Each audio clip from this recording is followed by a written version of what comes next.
Hello. Hello. Hello हाँ जी। भला साहब, गुड मॉर्निंग जी। गुड मॉर्निंग जी। मैं रजिंदर बोल ਰਿਹਾ ਜੀ ਮੋਹਾਲੀ ਤੋਂ। हाँ जी।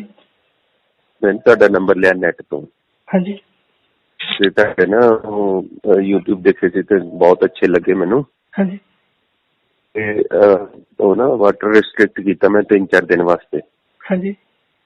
ਤੇ ਉਹਦੇ ਨਾਲ ਮੈਨੂੰ ਬੜੀ ਅੱਛੀ ਫੀਲਿੰਗ ਆਈ ਤੇ ਬਾਡੀ ਦੇ ਵਿੱਚ ਚੁਸਤੀ ਵੀ ਸੀ। ਪਰ ਕੀ ਹੋਇਆ, ਚੌਥੇ ਦਿਨ ਜਦੋਂ ਸਵੇਰੇ ਮੈਂ ब्लड शुगर टेस्ट किया तो ब्लड शुगर बड़ा ज्यादा आया। कितना? 260। ओके। पर मैं फीलिंग बड़ी अच्छी कर रहा थी। एक बड़ी कंफ्यूजन होगी सर। आपको पहले ब्लड शुगर थी क्या? पहले तो नहीं, जब भी मैं करता था वो 150 से नीचे नीचे रहती थी। तो आपको फिर चिंता करने की जरूरत नहीं है। बेसिकली इसका पर्पज यही होता है मेटाबॉलिक रेट बढ़ाने का, और डायबिटीज का मतलब होता है कि आपके ब्लड में शुगर ज्यादा है पर आपके सेल्स में शुगर कम है। ਜਿਹੜੀ और ब्लड वाली शुगर है सर, वो सेल ਦੇ ਵਿੱਚ ਜਾ ਕੇ नहीं रही। नहीं, अभी क्या है कि आपने जब ये किया तो टेम्परेरीली हो सकता है 2-4 दिन के लिए आपका ब्लड शुगर बढ़ेगा तो सेल में जाएगी ना ज्यादा। अगर ब्लड में ही कम रहेगी तो सेल में भी ज्यादा नहीं जाएगी। होता क्या है कि जब आप धीरे धीरे करके सेल में शुगर जानी कम हो जाती है तो उस वजह से धीरे धीरे करके ब्लड शुगर बढ़ती है। अब सेल में आपकी जानी कम हो चुकी है और ब्लड में अभी बढ़नी शुरू नहीं हुई क्योंकि वो क्रिटिकल लेवल पर नहीं पहुंची। आप जब इसको फॉलो करते हैं तो आप जैसे कह रहे हैं ना बेटर फील हो रहा है, तो बेटर फील होने का मतलब बड़ी सर कंफ्यूजन वाली गल है। लोग कहते हैं भी शुगर ਵਧਣ ਨਾਲ टायर्डनेस ਹੁੰਦੀ है। However I am feeling better. Sir sugar होने से टायर्डनेस होती है ये किसने कह दिया? वो सारा नेट ਦੇ ਉੱਤੇ ही लिखा जी। नहीं, शुगर की मेडिसिन लेने से टायर्डनेस होती है। आप दोबारा से देखिए side effect of sugar medicine. हाँ जी हाँ जी हाँ जी हाँ जी। होता क्या है कि आपका जो ब्लड शुगर होता है उससे आपको एनर्जी मिलती है जी, वही आपका मेटाबॉलिक रेट और एनर्जी को देता है। अब प्रॉब्लम ये होती है कि जैसे जैसे ब्लड शुगर बढ़ती है, मान लो आपकी ब्लड शुगर 600 हो गई जी, तो उससे ब्लड इतना गाढ़ा हो जाता है कि जो वेन्स होती हैं पतली जिससे सेल में ब्लड जाता है, शुगर जाती है, वो ब्लॉक हो जाती हैं। हाँ जी। तो वो नहीं पहुंच पाती तो इस वजह से सेल में जो एनर्जी बनती है वो सेल में बनती है। आपकी सेल में शुगर नहीं पहुंची तो उससे आपकी एनर्जी कम होने लगती है। तो जब आपकी 500, 600, 450 होती है तब टायर्डनेस फील कर सकते हैं आप। हाँ। जब आपकी 200, 250 होती है तो बॉडी की कोशिश ये होती है कि आपके सेल्स में जो कमी हुई उसको पूरा कर दे। हाँ जी हाँ जी। तो अब आपकी 260 हुई। सर ਜਿਹੜੀ ਇਹਨਾਂ ਨੇ ਥਿਊਰੀ ਚਲਾਈ ਹੋਈ ਹੈ इंसुलिन वाली भी your insulin is not working properly ਤਾਂ ਕਰਕੇ सेल ਦੇ ਵਿੱਚ ਨਹੀਂ ਜਾ रही। वो सब बेकार है। एक्चुअली में आपकी सेल की कैपेबिलिटी जो होती है शुगर को हैंडल करने की वो धीरे धीरे करके कम होती जाती है। अब आपको जो एनर्जी चाहिए होती है उसका जो बेसिक पर्पस होता है वो होता है हार्ट को और जो वाइटल ऑर्गन्स है ना, डाइजेस्टिव सिस्टम और ब्रेन को सपोर्ट करना जी।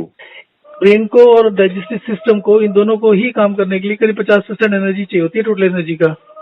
जी जी जी। और अगर वो एनर्जी नहीं मिलती तो पोजीशन क्रिटिकल हो जाती है। जी जी जी। मैं हाँ जी सर, मैनू ना पहली गल मैं तुहाडे नाल शेयर करनी चाहना। मैं तुहाडे ना ऑडियो रिकॉर्डिंग काफी सुने ते उस तो बाद I am live talking to you, I am feeling very good. Same मैं तुहाडे नाल गल कर रही ते सर हुण मैं किद्दां करां इहनूं, किद्दां कंटिन्यू करां? आपने अभी पिछले 3-4 दिन से कितना पानी पिया है? Only 150 ml with 3 times of food। तो आपका फूड इंटेक भी कम है। पर मैं वो नाल एक नारियल पानी पी लेंदा सी एक दिन दा रोज। नारियल पानी एक दिन का रोज, तो टोटल 4 गिलास हो गए। हाँ जी। नहीं, पर रोटी दे नाल मैं लेंदा सी ओनली हाफ ग्लास। ओके। तो रोटी कितनी की लेते हैं एक बारी में? रोटी 3 फुलके जी। हाँ, तो 3 फुलके के साथ 200-250 ml ले लीजिए, थोड़ा सा इंक्रीज कर लीजिए रोटी के साथ जो पानी लेते हैं। अच्छा और इसको आप 2 दिन 3 दिन और कंटिन्यू करिए, आपकी ब्लड शुगर दोबारा गिर जाएगी। उसके बाद आप 7वें दिन पानी का इंटेक बढ़ाकर करीब 3 लीटर कर लीजिए, 1-1 घंटे में 1 गिलास ले लीजिए। जी जी जी। और फिर दोबारा से 3 गिलास पर आ जाइए। इसको आप हफ्ता 2 हफ्ता करेंगे तो आपकी ब्लड शुगर भी वापस नॉर्मल हो जाएगी। अगर पहले आपकी ठीक थी तो आपकी ब्लड शुगर ठीक हो जाएगी and you will keep feeling better. बीच में अच्छा कुछ एक, देर के हाँ लिए जी सुस्ती भी थैंक, आ जाती है। राइट तो सर। एक ਹੋਰ ਮੈਂ ਬੜੀ ਇੰਟਰਸਟਿੰਗ ਗੱਲ ਦੱਸਦਾ ਤੁਹਾਨੂੰ। ਮੇਰਾ ਪੇਟ ਅੰਦਰ ਚਲਾ ਗਿਆ ਪਰ weight ਵੱਧ ਗਿਆ। ਇਹ ਮੈਨੂੰ ਬੜੀ ਇੰਟਰਸਟਿੰਗ ਕਨਫਿਊਜ਼ਨ ਵਾਲੀ ਗੱਲ ਹੈ। पेट अंदर चला गया पर weight ਵੱਧ ਗਿਆ मेरा 2.5 किलो। ये कितना हो गया? देखिए होता क्या है कि सर्दियों में आपका वेट बढ़ता है। उसका कारण ये होता है अब हम बात करें सिमिलर चीज की। सर्दियों में हमारी बॉडी को टेम्परेचर मेंटेन करना पड़ता है, वही जो गर्मियों में मेंटेन करती है बॉडी। पर सर्दी होती है तो बॉडी को एक्स्ट्रा काम करना पड़ता है। हाँ जी। तो सर्दी में क्या होता है कि हमारा बॉडी पानी छोड़ देती है, पानी कम स्टोर हाँ जी। करती है और पानी की जगह में वो न्यूट्रिएंट्स को स्टोर करने लगती है, जिससे एनर्जी में कन्वर्जन होता है। हाँ तो जी। आपका वेट सर्दियों में बढ़ जाता है। हाँ पानी जी। आपका 2 लीटर कम हो गया पर 2-4 लीटर कम हो जाता है सर्दियों में, परंतु हाँ जी। न्यूट्रिएंट्स बढ़ जाते हैं जिससे वेट बढ़ता है। हाँ जी। अब आपका क्या हो रहा था कि maybe you are shifting, आपकी एज कितनी है? मेरी 43। हाँ, तो मे बी आप डायबिटिक की तरफ शिफ्ट हो रहे थे।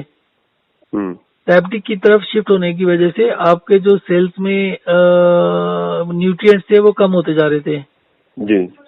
अब जैसे ही आपने इसको शुरू किया आपके ब्लड की शुगर बढ़ी और हाँ जी। हाँ जी। ब्लड की शुगर बढ़ने के साथ में सेल की जो कैपेबिलिटी है मेटाबॉलिक रेट बढ़ाने की वो और इंक्रीज हो गई। तो आपके जी। सेल्स ज्यादा स्टोर करने लगे, जी। क्योंकि अभी तो आपको डायबिटिक हुए नहीं और ना सेल्स में कोई डैमेज हुई है। हाँ हाँ जी। हाँ जी। तो वो तेजी से रिकवर कर लिया और वो सेल्स में चला गया। आपके जो पेरिफेरल फ्लूइड्स है वो कम हो गए, जिससे आप थोड़ा सा हल्का फील कर रहे हैं। अब अगर आप शुगर वगैरह कुछ लेंगे या ज्यादा पानी लेंगे फिर दोबारा से वैसे ही हो जाएगा। अच्छा ये जो पानी इनटेक है 3 litre only once in a week है ना? हाँ जी, हाँ जी। सर देखो मेरी ना पेंट ढिली होगी पर वेट बढ़ गया, बड़ी हैरानी वाली गल है। नहीं, ये होता है। एक मैं आपको दूसरा एग्जांपल देता हूँ। एक बच्चा था जिसका जी। 42 किलो वेट था, उसका टाइप 1 डायबिटीज हो गई, इंसुलिन डिपेंडेंट, और उसका जी। 3-4 महीने के अंदर ही 42 से वेट कम हो गया, 30 हो गया। अच्छा। उसके बाद वो ये वाले सिस्टम पर आया और जी। ये सिस्टम पर आने के बाद करीब करीब हफ्ते 10 दिन के अंदर उसका 8 किलो वेट बढ़ गया। That's very good sir. हाँ, बट सर मैं अंडरस्टैंड जी चीज नहीं ना कर पा रहा वो है कि मेरी पेंट ढिली होगी पर वेट बढ़ गया। पेंट कितना ढिली होगी? वही मैं कह रहा हूँ ना, आपका जो फ्लूइड था, जो पानी था वो कम हो गया। आप 3 लीटर पानी पीते थे या 4 लीटर पीते थे या जो भी था चाय वगैरह का, उसका जो फ्लूइड 2 लीटर कम हुआ। वो 2 लीटर कम होने से जो आपका बॉडी का फ्लूइड है वो कम हो गया। पर जो आप पर खाना वेट तो खाते कम हैं, होना चाहिए ना? नहीं, अब जो वेट यूजली कम होता है, पर अगर आपकी अभी मेटाबॉलिक रेट अच्छा है, सेहत अच्छी है, तो बॉडी इमीडिएटली फ्लूइड की जो रिप्लेसमेंट होती है उसको सॉलिड न्यूट्रिएंट से कर लेती है। तो न्यूट्रिएंट हैवी अच्छा होते हैं, अच्छा। तो वो अगर रिप्लेसमेंट फटाफट कर दी तो आप बेसिकली 2-4-5 दिन में, 10 दिन में पूरा रिकवर हो जाएंगे। आपका शुगर भी नॉर्मल हो जाएगी 10-15 दिन में और आप बेटर भी फील करेंगे और मतलब बाकी जितने भी बेनिफिट्स हैं तो वो हो जाते हैं। गोइंग फॉरवर्ड मेरा वेट कम तो हो जाएगा ना, बिकॉज आई एम ओबीस। अच्छा, आप ओबेस हैं तो हाँ, आप गोइंग फॉरवर्ड तो आप उम्मीद कर सकते हैं। ओबेस में आपका कितना वेट है? मेरा वेट है जी 98। और हाइट कितनी है? 5'8". आप वॉक एंड रेस्ट भी कर रहे थे?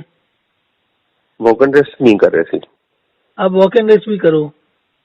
ठीक है जी। आप दिन में 15-16 बारी 5-5 मिनट के लिए चल के 5 मिनट आराम कर लिया करो। उससे आपका मंथली वेट 3-4 किलो कम हो जाएगा। अच्छा जी। आप वो नहीं कर रहे थे तो आपका बॉडी का जो डाइजेस्टिव सिस्टम है उसने न्यूट्रिएंट ज्यादा एब्जॉर्ब करना शुरू कर दिया, फ्लूइड ज्यादा एब्जॉर्ब करना शुरू कर दिया, जिससे वेट बढ़ गया। अगर आप वॉक एंड रेस्ट करते तो होपफुली नहीं होता, बट बहुत कम केसेस होते हैं जहाँ वेट बढ़ जाता है। पर वेट बढ़ने का हाँ। चांस वही होता है कि आप वॉक एंड रेस्ट नहीं कर रहे। वॉक एंड रेस्ट करने से आपको यूरिन आउटपुट बढ़ता है और आपका इफेक्टिवली वेट कम हो जाता है। Right sir, understood. सर एक दिन च एक बारी एक टाइम चाय पी सकता मैं? अवॉइड करिए चाय से। जो न्यूट्रिएंट्स का एब्जॉर्प्शन है वो कम होता है, जिससे बॉडी हीट अप कम होती है, उससे सर्दी ज्यादा लगती है और फिर चाय की तरफ ज्यादा मचती है। तो अगर हाँ आपने जी, पानी वो कम आपके कर मैंने लिया, ऑडियो देखा था भाई, वो उसकी फिल्म बन जाती है उसके डाइजेशन में। तो अगर आप चलो इसको कोशिश कभी, करेंगे। हाँ, चाय की हैबिट बन गई ना, वो दैट्स वेरी बैड हैबिट। हाँ जी, हाँ जी। आप यूजली छोड़ेंगे तो 3 से 4 दिन तक आपको प्रॉब्लम होगी थोड़ी सी। अगर वॉक एंड रेस्ट करते रहेंगे तो वो प्रॉब्लम भी कम हो जाएगी, 1 आधा दिन के लिए होगी, तो उसके बाद ठीक हो जाएगा। अच्छा सर, ਤੁਹਾਡਾ ਮੋਹਾਲੀ ਚ ਗੇੜਾ ਨਹੀਂ ਲੱਗਦਾ? ਤੁਹਾਡਾ ਸੈਮੀਨਾਰ ਕਰਵਾਈਏ ਇੱਥੇ सोसाइटी ਦੇ ਵਿੱਚ। सर अभी तो शायद नहीं लगेगा थोड़े दिन, पर हाँ पहले तो लग रहा था। पहले तो मैं बड़े लोगों को बोला कि किसी का कोई सेमिनार हो सकता है तो कराइए। आप कहाँ पर करा सकते हैं? हमारी जो सोसाइटी है ना वहाँ पर मैं जो है वो प्रेसिडेंट सेक्रेटरी वगैरह से बात कर, because everybody is looking forward to be healthy. तो फिर लोग देख तो रहे हैं, पर यूजली लोग इकट्ठे नहीं होते हैं क्योंकि पता हेल्थ क्या के है, वो ऊपर। ना जो फार्मास्यूटिकल ने ब्रेन वॉश कर दिया ना इतना ज्यादा, लोग सोचते हैं कि दवाइयां छोड़ दी तो पता नहीं क्या हम मर ही जाएंगे। नहीं, उसमें दूसरी प्रॉब्लम एक और होती है कि लोग आज की डेट में हेल्थ कॉन्शियस नहीं है। कहने के लिए वो अपना रूटीन और दूसरी टीवी वगैरह देख के कर लेते हैं, पर एक छोटी सी चीज जो सबसे इम्पोर्टेंट है वो होता है फीडबैक। आप क्या जी। कर रहे हैं? अब जैसे सेमिनार होता है, 100 लोग हैं, 100 लोग हाँ अगर जी। इकट्ठे एक जगह हो जाए, 50 लोग हो जाएं, तो चीजों को प्रूव करना बड़ा आसान होता है। मेरे हाँ जी। साथ हाँ एक जी। बार सिचुएशन हो गई थी। मुझे कहीं जी। सेमिनार के लिए, मतलब सेमिनार था किसी और चीज का, तो मुझे बुलाया, तो मेरा इंटरेस्ट नहीं था उसमें। मैंने कहा मैं तो तभी आऊंगा जब मेरे को कुछ स्टेज का टाइम मिलेगा 1 घंटे का। हाँ जी। तो उन्होंने प्रॉमिस कर दिया। वहां पर जब पहुंच गए तो कहते नहीं जी 10 मिनट मिलेंगे। तो मैंने कहा 10 मिनट में क्या करें? तो गुस्सा भी बड़ा आया, पर वो 100-150 किलोमीटर जा चुके थे, अब क्या कर सकते थे, ओहो। तो बैठे नहीं रहे। नहीं नहीं, तो आपको उसके तो बाद बुलाएंगे नहीं तो नहीं नहीं पूरे नहीं दिन नहीं के लिए नहीं आपको स्टे करवाएंगे। हाँ जी। नहीं नहीं, मैं दूसरी बात बता रहा हूँ। तो हाँ जी। मैंने वहां पर एक स्ट्रेटेजी यूज करी। मैं 10-15 मिनट, जो मेरे पास टाइम था आधा घंटे का, मैंने कहा अब 10 मिनट को कैसे यूज करना है। जी। तो मैं स्टेज पर गया। स्टेज पर जाते ही मैंने 2 चीजें बोली कि जो लोग खाने के साथ पानी पीते हैं वो जी। एक ग्रुप में हो जाओ, एक साइड हो जाओ, और जो अच्छा खाने जी। के साथ पानी नहीं पीते वो दूसरी तरफ हो जाओ। अच्छा जी। उसके बाद जिनको ब्लड शुगर और ब्लड प्रेशर है वो हाथ खड़े कर दो। ओ वाह। तो इस तरीके से जो पोलिंग होती है ना, उससे लोगों को अपने आप समझ में आता है क्या हो रहा है। सारे के सारे हाथ वहां से खड़े थे जो खाने के आधे 1 घंटे बाद पानी पीते थे, हाँ ज्यादा जी। पानी पीते थे। हाँ तो जी। हाँ इस जी। हाँ तरीके जी। का अगर फीडबैक हो जाए ना सेशन, क्योंकि आप 1 to 1 बात कर रहे हैं ना, तो फिर भी लोग भरोसा नहीं करते। पर जब हाँ 100 जी। हाँ लोगों जी। के हाथ खड़े देखते हैं ना कि भाई सारे के सारे लोग वहां से हो रहे हैं, जो खाने के साथ पानी पी रहे हैं उनको कोई प्रॉब्लम नहीं है, जो कोई रूल फॉलो नहीं कर रहे उनको कोई प्रॉब्लम नहीं है, प्रॉब्लम सिर्फ उनको होती है जो रूल फॉलो करते हैं। एब्सोल्युटली। मैं हैरान है जी, सवेरे you will be utterly surprise sir कि सवेरे मैं एक वीडियो देखी, रामदेव कहते दिन च 3-4 लीटर पानी पियो। मैं तो आई एम सो सरप्राइज। और ਉਹਦੇ ਸੁਣਨ ਵਾਲੇ ਲੱਖਾਂ ਹੈਗੇ ਲੋग एंड लोगों ने पता नहीं कितना ब्रेन वॉश होया है। तो बड़ा ब्रेन वॉश, सबसे बड़ा ब्रेन वॉश इससे ज्यादा उसने किया हुआ है। ये जो है राजीव दीक्षित नहीं होता था, राजीव दीक्षित, और उनके जो अभी वो चल रहे हैं वो जो चौधरी, जो क्या नाम उनका, नहीं और किसी का तो नहीं, बालाकृष्ण। बीआरसी है ना जो विश्वराज रूप राय हाँ, चौधरी। विश्वरूप रॉय चौधरी, उसने भी बड़ा बेवकूफ बनाया लोगों को, बड़े पैसे ठगता है वो भी। हाँ जी। हाँ जी। तो तो बेसिकली वो क्या है कि सबसे ज्यादा इम्पोर्टेंट क्या है, जो विश्वरूप रॉय चौधरी है, रामदेव है या राजीव दीक्षित है, ये इसलिए सक्सेसफुल हो रहे हैं क्योंकि कहीं वोटिंग नहीं होती है। वोटिंग का मतलब है कि आप पोलिंग करो कि भाई कौन आदमी क्या कर रहा है और कितना हेल्दी है। 2 मिनट के अंदर सारी चीज खत्म हो जाती है, सारी फार्मास्यूटिकल इंडस्ट्री खत्म हो जाती है। क्योंकि मेरी बात का कोई भरोसा नहीं करेगा, आपकी बात का कोई भरोसा नहीं करेगा, पर जब 1000 लोग खड़े होंगे, जो हाथ खड़े होते हैं ना, तो सबके हाँ जी। दिमाग हिल जाएंगे। हाँ जी। हाँ जी। हाँ जी। हाँ जी। तो मैं बेसिकली सर जरूर। सबसे इम्पोर्टेंट है इकट्ठे होने की। हाँ जी। हाँ जी। हाँ जी। आप को जब भी माहौल ठीक लगे तो आप मेरे को बताइएगा, मैं यहाँ बात करके रखूंगा। आप बात करिए, मैं तो कुछ ना कुछ प्रोग्राम बना लूंगा। आप थोड़ा सा 1 हफ्ते का नोटिस रखिए और एक बार ये अंदाजा लगाने की कोशिश करिए कि कितने लोग हो जाएंगे। हाँ जी। हाँ जी। कम से कम 200-250 होने चाहिए मेरे हिसाब से, तभी दिल्ली से आने का फायदा है ना। अगर आप 100 भी कर लेंगे तो भी होता है कि 250 के तो आप पता नहीं टारगेट आपका भी पूरा हो पाएगा नहीं। आपकी सोसाइटी में टोटल लोग कितने हैं? नहीं, सोसाइटी में तो सर हमारी सोसाइटी में 450 फ्लैट्स हैं, और उसके साथ ही बिल्कुल एडजॉइनिंग एक और सोसाइटी है, उसमें 1000 फ्लैट्स हैं। तो दोनों में आप जानते हैं?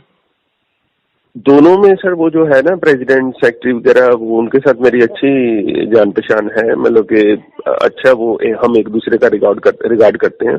जो भी कोई फंक्शन करना होता है पहले नोटिस लगाया जाता है, और सिंपल पेम्फलेट भी हम गार्ड को कह के मैं घरों में दिलवा सकता हूँ। That would not cost much, 200-300, that's not big issue. Sir तो आप मेरे कहने का मतलब यह है कि आप इतनी दूर से आए तो वर्थ तो तभी है ना, अगर थोड़ा इकट्ठे हो, यानी कि थोड़े नहीं क्राउड हो नहीं, कोई तभी। बात नहीं। अगर 100 लोग भी हो जाए ना, अगर 10% पॉपुलेशन हो जाए एक जगह की, उसके बाद स्प्रेड करना आसान होता है। हाँ जी। हाँ आप जी। हाँ अगर जी। 100 का टारगेट लेके चलिए, ज्यादा हो गया तो अच्छा है, 100 का टारगेट लेके चलिए और उनका व्हाट्सएप नंबर वगैरह हो ताकि हम उनको 1-2 दिन एडवांस में ही बता सकें, ताकि हाँ किसी जी। का भी वो टाइम खराब नहीं हो ना, मैं अरेंजमेंट का भी ना हो। मैं सोच रहा था टारगेट मैं लूंगा 200 का, तभी 100 होंगे। हाँ जी, आप टारगेट तो बेशक 300 का लीजिए। उसमें प्रॉब्लम पता है क्या होती है, हाँ। अगर लोगों को थोड़ा जी सा भी समझ में आता है, फिर हर कोई पर्सनलाइज टाइम चाहता है। उस पर्सनलाइज टाइम में अगर आप 12 घंटे भी दे दो ना तो भी वो पूरा नहीं पड़ता है। 300 हाँ लोग जी तो हाँ जी हाँ छोड़िए, जी आप एक घंटा आधा आधा घंटा चाहता है। हाँ तो जी हाँ जी उस हाँ जी वजह से ज्यादा से ज्यादा 25-30 लोग ही पर्सनलाइज बेसिस पर अटेंड हो सकते हैं। हाँ जी हाँ जी। हाँ जी सर, मैं ना भला साहब माफी चाहता हूँ, मेरे को ना मेरे मदर का फोन आ रहा है लुधियाना से। ओके ओके ओके ओके जी। मैं आपको अगर आपका टाइम ना मैं लूँ, शाम को फोन करूँ एक बार? Any time sir. Thank you जी, thank you, thank thank you. You. Okay. Hello. Hello Walla साहब, good evening sir. Good evening sir. मैं डिस्टर्ब तो नहीं कर रहा आपको? मैं मोहाली से बोल रहा हूँ। नहीं नहीं ठीक है। हाँ, मैंने इसलिए ड्यूरिंग द डे फोन नहीं किया, मैंने कहा मैं आपको डिस्टर्ब ना करूं, बिजी होंगे। नहीं नहीं। हाँ जी हाँ जी। तो मैंने बात की थी हमारी सोसाइटी के सेक्रेटरी से। हाँ जी। हाँ जी, वो कहते हैं कि मेरे को सिस्टम समझाना सारा, फिर हम जरूर देखेंगे। हाँ तो जी। आप कि फिर मैं हफ्ता हाँ जी, लाइन कट गई थी। सर नंबर कट गया था, पता नहीं हाँ क्यों। जी। मैं कह रहा था कि फिर मैं आपको हफ्ता 10 दिन पहले बता दूंगा। जी जी। जैसे भी मैं थोड़ा सा वर्कआउट कर लूं कि कम से कम 100 बंदे तो होए ना। हाँ जी ठीक है सर। हाँ जी हाँ जी। तो सर एक दो क्वेश्चन पूछने थे मैंने। जी जी जरूर। ये जो जैसे पूरा हफ्ता हम will take only 3 glasses of water, इससे डिहाइड्रेशन के कोई कॉम्प्लिकेशन तो नहीं है? सर आप किसी डॉक्टर को जानते हैं? डॉक्टर को बस एक दो डॉक्टर हैं जो हमारे फैमिली डॉक्टर हैं, जिनके पास कभी जरूरत पड़ती है तो जाते हैं। तो उनसे पूछ लो डिहाइड्रेशन क्या होता है। हाँ, उसकी तो डेफिनेशन है ही नहीं कोई। हाँ जयललिता डिहाइड्रेशन से मरी थी, विनोद खन्ना भी ओ, डिहाइड्रेशन से मरा था। ओ, और जी। और मरने से पहले वो कई महीने तक डॉक्टर की देखरेख में थे। तो डॉक्टर को डिहाइड्रेशन से कुछ ठीक करना आता होता, कुछ पता होता तो हाँ उनको हम वो बचा तो, नहीं सकते। हाँ वो तो सर, मैं आई एम ऑल्सो कन्विंस्ड के फार्मास्यूटिकल इज ए कॉन्स्पिरेसी। नहीं सर, कॉन्स्पिरेसी की बात नहीं है। बात सिर्फ ये है कि क्या उनको डिहाइड्रेशन का मतलब पता है क्या? मैं बताता हूँ आपको डिहाइड्रेशन का मतलब क्या होता है। जी जी जी। हमारे शरीर के वेट का 70% फ्लूइड होता है। एब्सोल्युटली। ये 70% फ्लूइड 3 जगह डिवाइडेड होता है। हाँ जी टोटल फ्लूइड का 10% ब्लड होता है। हाँ जी 65% टोटल फ्लूइड का सेल्स में होता है, हाँ जी हाँ जी, बाकी between the cells. Between the cells होता है। हाँ तो जी ये जो 65% सेल्स में होता है, जी। यहाँ पर सेल्स में, सेल इज द प्लेस जहाँ पर एनर्जी बढ़ती है। एब्सोल्युटली, माइटोकॉन्ड्रिया वहीं पे होता है ना। आप भी डॉक्टर हैं? नहीं जी सर, मैं थोड़ा सा, मेरे को इंटरेस्ट है। मैं आपको बताऊं, मैं सर आपकी बात में बीच में टोक रहा हूँ, माफी चाहता हूँ। आज मेरे को एक वीडियो मिली, लेटेस्ट, ये साइंस ने 1 महीना पहले की वीडियो है। साइंस ने लेटेस्ट ट्रायल किया और उसमें उन्होंने पाया है कि insulin, now they say that insulin is the not the only factor which regulates sugar. आप तो पहले से कह रहे हो कि इंसुलिन का संबंध नहीं है, अब वो फाइंड किया उन्होंने कि insulin is not the only factor which regulates sugar. देखो नई डेवलपमेंट साइंस की। इंसुलिन तो रेगुलेट करती ही नहीं है, इंसुलिन का कोई कनेक्शन ही नहीं है शुगर से। लीवर जो होता है वो हमारे रेगुलेट करता है शुगर को। अभी तक वो मानते नहीं है सर, मानते नहीं थे, अब वीडियो आने लग गई है, थोड़ा थोड़ा मान रहे हैं। सर मानते पहले से है। लीवर के अंदर ½ kg के करीब हाईली कंसंट्रेटेड ग्लूकोज होता है। हाँ जी हाँ जी हाँ जी। अब आप, ग्लूकोजिनाइजेशन होता है ना, लीवर के अंदर होता है सर। हाँ जी, अब अगर आप सो गए रात को जी और अगर आपका शुगर 100 है जी तो सुबह उठेंगे तो रात से कुछ खर्चा हुआ तो वो 80 होना चाहिए, 70 होना चाहिए। हाँ जी हाँ जी हाँ जी हाँ जी। वो 150 तो नहीं होना चाहिए ना। हाँ हाँ हाँ हाँ, बट सुबह 150 होता है कि लीवर से रिलीज होता है। हाँ, क्योंकि अगर बीच में से वो लो हो गया तो लीवर रिलीज कर देगा उसको, रिलीज करेगा, मेंटेन करेगा ना। हाँ जी हाँ जी हाँ। हाँ जी। तो जो एक्चुअल चीज है वो है लीवर जो रेगुलेट करता है। हाँ अब जी किसी को फैटी लीवर हो जाता है तो हाँ जी हाँ जी फैटी लीवर होने इज, क्योंकि लीवर कंट्रोल करता है तो that is the main cause for the diabetes. हाँ जी जिन हाँ लोगों को जी डायबिटीज होता है उनके लीवर में थोड़ी सी दिक्कत होनी शुरू हो जाती है ज्यादातर। हाँ जी हाँ जी हाँ जी। उससे उसके लिए पहले फैटी लीवर ठीक करना होता है। अब हाँ जी, हाँ जी। फैटी लीवर ठीक करना दुनिया में किसी को नहीं आता। फैटी लीवर हाँ ठीक जी, होता है हाँ तो सिर्फ हाइड्रेशन डिहाइड्रेशन और वाटर रेस्ट से होता है, इसका और कोई इलाज ही नहीं है।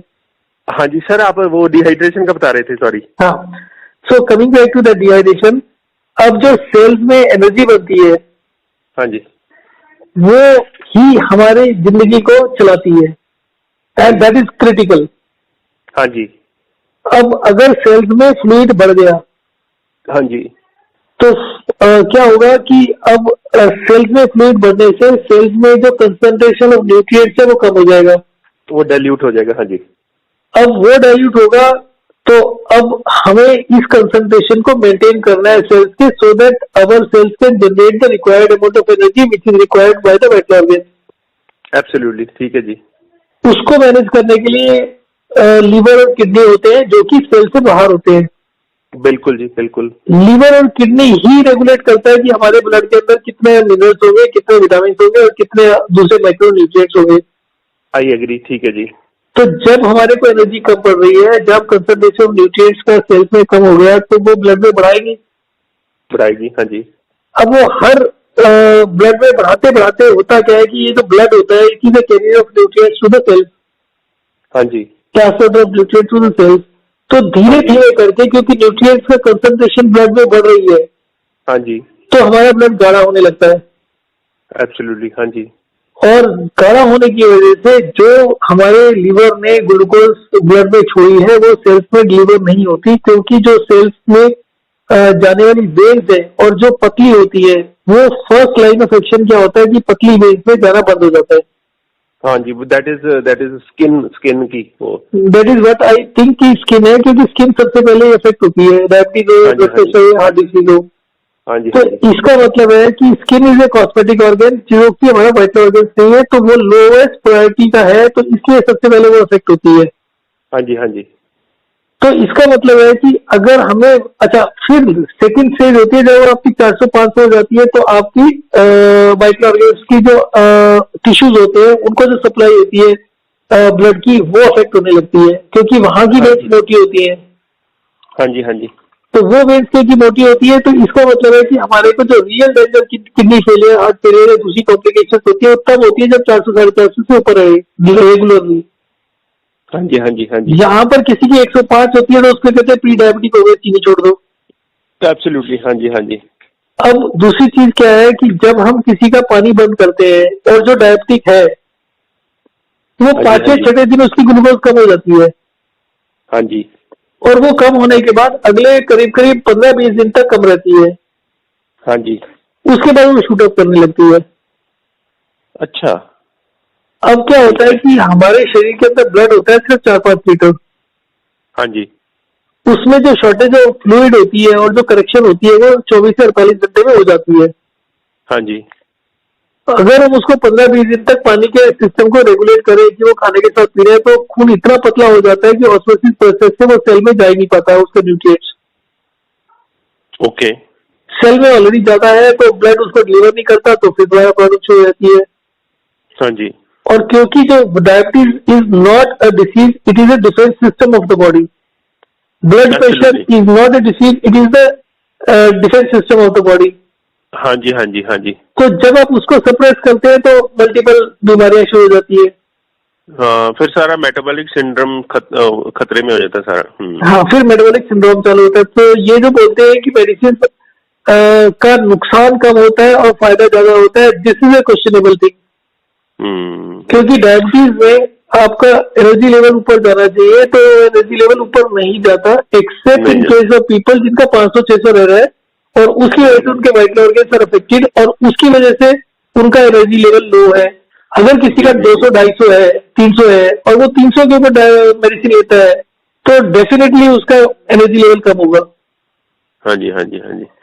अच्छा sir, I have got 2 very important questions, मैं ज्यादा समय नहीं लूंगा आपका। पहला क्वेश्चन तो सर ये है कि विच पॉइंट इंडिकेट्स के अब डिहाइड्रेशन हो गई? हाँ, एक minute, coming back to dehydration question again. तो डिहाइड्रेशन का मतलब ये है कि जब आपके सेल्स में पानी ज्यादा होगा जी, तो आपको बार बार प्यास लगेगी, क्योंकि वो जो पानी ज्यादा है उसकी वजह से blood has to supply more nutrients, तो धीरे धीरे ब्लड की वॉल्यूम श्रिंक करने लगती है, कम होने लगती है। ओके, क्योंकि वो उसका ब्लड में जाता है, वो सॉरी सेल्स में जाता है वो। हाँ, वो ज्यादा से ज्यादा सेल में जाता है न्यूट्रिएंट्स, और न्यूट्रिएंट के साथ फ्लूइड में भी जाना है, तो धीरे धीरे और फ्लूइड के बिना तो न्यूट्रिएंट जा ही नहीं सकता ना। हाँ हाँ, तो अब धीरे धीरे करके आपकी ब्लड वॉल्यूम कम होती है। अब ये कैसे प्रूव करेंगे कि ब्लड वॉल्यूम कम होती है? वो ऐसे प्रूव होता है कि डायबिटीज में इरेक्टाइल डिस्फंक्शन होता है, ब्लड प्रेशर में इरेक्टाइल डिस्फंक्शन होता है, आपके हार्ट डिसीज, प्यास को छोड़ दीजिए, इरेक्टाइल डिस्फंक्शन होता है। और पूरा मेडिकल साइंस एक ही बात बोलता है कि इरेक्टाइल डिस्फंक्शन का मतलब है कि आपके ऑर्गन को ब्लड सप्लाई नहीं मिल रही, सप्लाई नहीं हो रही। हाँ हाँ हाँ हाँ, इसका मतलब है ब्लड वॉल्यूम कम हो गया। हाँ, क्योंकि अगर आप ब्लड प्रेशर को लेके चलो तो प्रेशर तो बढ़ा हुआ है, तो ब्लड अब दो ही वजह होती है, एक तो प्रेशर और एक वॉल्यूम। जी जी जी, प्रेशर आपका बढ़ा हुआ है तो इसका वॉल्यूम में प्रॉब्लम है। हाँ जी हाँ जी। अब जितने लोग जितनी ज्यादा मतलब उसको कंट्रोल करते हैं डायबिटीज को, उतने ज्यादा चांसेस होते हैं कि उनको ब्लड प्रेशर भी जल्दी से जल्दी हो जाएगा, because that is a defence system. आप उस सिस्टम को काम नहीं करने दे रहे तो ब्लड प्रेशर भी होगा आपको। बिल्कुल एग्रीड। हाँ जी। और आप ब्लड प्रेशर की दवाई खाओगे। अब आपने 3 सिस्टम होते हैं आपके बॉडी के, आपके मेटाबॉलिक रेट को मेंटेन करने के लिए। एक होता है डायबिटीज मतलब ब्लड शुगर, दूसरा होता है ब्लड प्रेशर, और तीसरा होता है हार्ट रेट। अब आप इन दोनों को दबाओगे तो हार्ट रेट बढ़ने लगेगा आपका। हाँ जी हाँ जी हाँ जी। और जब हार्ट रेट बढ़ेगा तो धीरे धीरे करके ब्लड प्रेशर और हार्ट रेट की वजह से ब्लड आपके हार्ट के मसल्स वीक हो जाएंगे, और फिर धीरे धीरे करके आपके, क्योंकि वो उसको सपोर्ट ही नहीं कर सकता, body required higher heart rate, उसको सपोर्ट नहीं हो रहा तो वो धीरे धीरे लो हो जाएगा। तो वो कहते हैं इतने परसेंट हार्ट काम कर रहा है, इतने परसेंट रह गया, इतने परसेंट रह गया। हाँ जी सर, हो तो आप भी टेक्निकली कुछ गड़बड़ कर रहे हो, आपको बहुत डिटेल मैं आपको ट्रूथफुली सेइंग कि मैं आर्ट्स ग्रेजुएट हूँ जी, बट मेरा इंटरेस्ट इतना है कि मैं रिसर्च करता रहता हूँ यूट्यूब पे। जस्ट मैं सर जो चीज आपने बोली है ना, यूट्यूब पर सर्च करना इतना आसान नहीं है। ये जो चीजें आप जानते हो डॉक्टर भी नहीं जानते। Oh wow, I am so happy to know this things. वाह जी वाह। अच्छा सर, मैं कह रहा था किस पॉइंट से हमें पता चलेगा कि डिहाइड्रेशन शुरू हो गई? सर ऐसा कोई पॉइंट ही नहीं है। डिहाइड्रेशन का मतलब है कि आपका जो सेलुलर फ्लूइड है, और जो आपका ब्लड का फ्लूइड है, और जो आपका स्पेस पे फ्लूइड है, इसमें जब डिसप्रोपोर्शनेट होता है तब डिहाइड्रेशन लगती है। पर डिहाइड्रेशन पर से नहीं होता। आप जैसे ही सेल का फ्लूइड कम करोगे, आपका ब्लड का प्रोपोर्शन बढ़ जाएगा, आपका हाइड्रेशन खत्म हुआ, आपका हाइड्रेशन हो जाएगा। So hydration does not mean that you have to consume the fluid. नहीं सर, मैं क्वेश्चन ये पूछने का मकसद ये था कि हम एक हफ्ते बाद जो फ्लूइड का इंटेक 3 लीटर करते हैं, अगर ना करें 15 दिन बाद करें, महीने बाद करें, फिर सर वो इस चीज के ऊपर डिपेंड करता है कि आपने जैसे इसको फ्लूइड बैलेंस ठीक करना शुरू किया, आपकी बॉडी करेक्टिव मोड में आ जाती है। जितनी भी चीजें, जितने भी मिनरल्स डिस्प्रोपोर्शनेट होती है, बॉडी उसको डिस्क्लॉज करने लगती है जी। उस डिस्क्लॉजिंग के चक्कर में मोस्ट लाइकली आपके जो सेलुलर स्पेस होता है उसमें मेटाबॉलिक रेट बढ़ जाती है। वेस्ट भी तो निकालना है। हाँ, वेस्ट को निकालना है। उस वेस्ट के चक्कर में आपको बैक पेन और दूसरी इश्यूज शुरू हो जाती है। हाँ जी हाँ जी हाँ जी हाँ जी। उसको अब मेटाबॉलिक वेस्ट को रिमूव करने के लिए आपको फ्लूइड इंटेक बढ़ाना होता है। हाँ जी हाँ जी, मैं अंडरस्टूड। सर एक क्वेश्चन मेरा रह गया, उसके बाद मैं आपसे I take leave of you because I think that your time is important. वो क्वेश्चन ये सर ये है कि जब ब्लड में ग्लूकोज बढ़ेगा, मान लो 200-250 हो गया, तो वो भी तो ये कहते हैं कि दिस इज ऑल्सो इंडिकेशन के ब्लड थिक हो रहा है। सर ब्लड तो डेफिनेटली ठीक हो रहा है, पर कितना हो रहा है? आपको मान लीजिए ब्लड ठीक हो रहा है, पर वो आपकी स्किन को इफेक्ट कर रहा है ना अभी तक। हाँ, देखिए आपके किडनी के लिए अलग एक आर्टरी होती है ब्लड सप्लाई करने के लिए, किडनी के टिश्यूज को, किडनी भी तो टिश्यू से बनी है ना। हाँ जी हाँ जी। उन टिश्यूज को सर्वाइव करने के लिए, उनको हेल्दी रहने के लिए भी ब्लड सप्लाई चाहिए। हाँ जी हाँ जी। और न्यूट्रिएंट की कंसंट्रेशन भी मेंटेन करनी है वहां पर भी। हाँ जी हाँ जी। अब क्योंकि आपने वहां न्यूट्रिएंट की कंसंट्रेशन मेंटेन करनी है, तो वो कंसंट्रेशन तभी मेंटेन होगी अगर आपकी ब्लड में जो मिनरल्स है, जो शुगर है, ग्लूकोज है, वो ज्यादा होगी। अच्छा जी। उसके अगर आप उसको कम करोगे तब जाकर किडनी खराब होगी। ये दवाइयों की वजह से किडनी खराब होती है, ना कि वो तो आई एम कन्विंस्ड के दवाइयों की वजह डायलिसिस से होती है।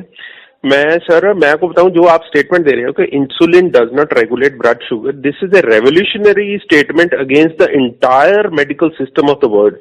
सर मैं आपको ऑनेस्टली बताऊं, दुनिया में अगर कोई भी आदमी महीने में एक बार भी डिहाइड्रेट कर लेगा तो उसको कभी भी डायबिटीज नहीं होगी।